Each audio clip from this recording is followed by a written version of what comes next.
मोक्षदा एकादशी व्रत कथा। गोकुल नाम के नगर में वैखानस नामक राजा राज्य करते थे।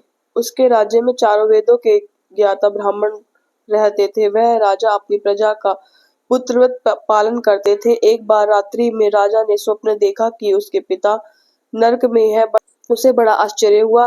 प्रातः वह विद्वान ब्राह्मणों के पास गया और उसने स्वप्न सुनाया।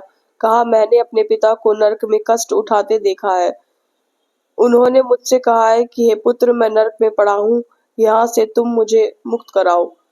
जब से मैंने यह वचन सुने हैं तब से मैं बहुत बेचैन हूँ। चित्त में बड़ी अशांति हो रही है। मुझे इस राज्य, धन, पुत्र, स्त्री, हाथी, घोड़े आदि में कुछ भी सुख प्रतीत नहीं होता। क्या करूं? राजा ने कहा, हे ब्राह्मण देवताओं, इस दुख के कारण मेरा सारा शरीर जल रहा है। अब आप कृपा करके कोई तप, दान, व्रत आदि ऐसा उपाय बताइए जिससे मेरे पिता को मुक्ति मिल जाए। उस पुत्र का जीवन व्यर्थ है जो अपने माता पिता का उद्धार न कर सके। एक उत्तम पुत्र जो अपने माता पिता तथा पूर्वजों का उद्धार करता है, वह 1000 मूर्ख पुत्रों से अच्छा है। जैसे एक चंद्रमा सारे जगत में प्रकाश कर देता है परंतु हजारों तारे नहीं कर सकते। ब्राह्मणों ने कहा, हे राजन, जहाँ पास ही भूत भविष्य वर्तमान के ज्ञाता पर्वत ऋषि का आश्रम है, आपकी समस्या का हल वे जरूर करेंगे। ऐसा सुनकर राजा मुनि के आश्रम पर गया।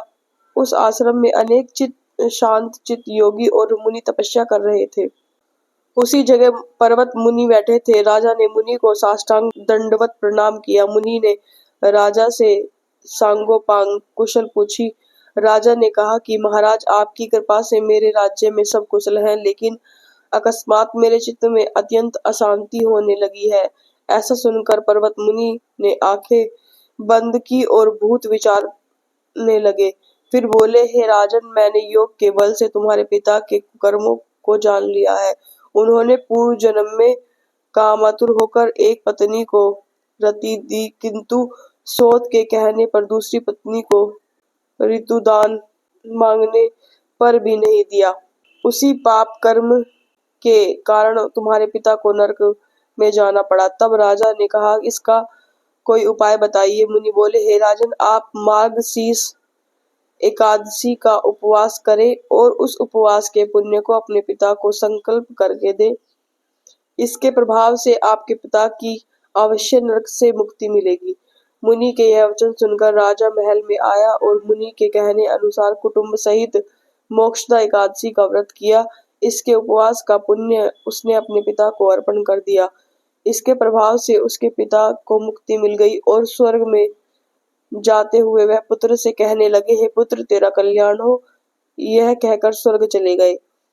मार्गशीर्ष मास की शुक्ल पक्ष की मोक्षदा एकादशी का जो व्रत करते हैं उनके समस्त पाप नष्ट हो जाते हैं। इस व्रत से बढ़कर मोक्ष देने वाला और कोई व्रत नहीं है।